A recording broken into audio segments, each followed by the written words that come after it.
Une lueur d'espoir dans le chaos libyen. Les forces dirigées par le maréchal Haftar ont annoncé samedi soir qu'elles respecteraient un cessez-le-feu.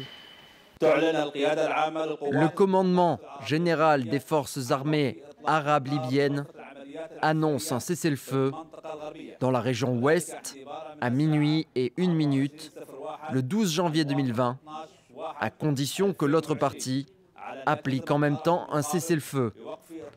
Toute violation de cette trêve sera sévèrement réprimée. Cet accord intervient alors que le pays subit un regain de violence depuis plusieurs mois.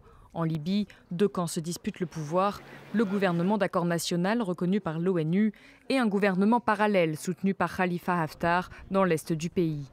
En avril, les forces du maréchal Haftar ont lancé une offensive sur la capitale et malgré l'appel à un cessez-le-feu lancé mercredi soir par la Russie et la Turquie, le maréchal entendait ce jeudi poursuivre ses opérations militaires avant de finalement accepter cette trêve.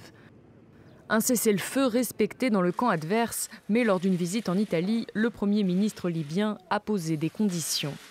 Nous sommes prêts à accepter un cessez-le-feu à condition qu'il y ait un retrait de la partie attaquante. Mais la faction adverse ne semble pas disposée à le faire, car elle a un autre mode opératoire.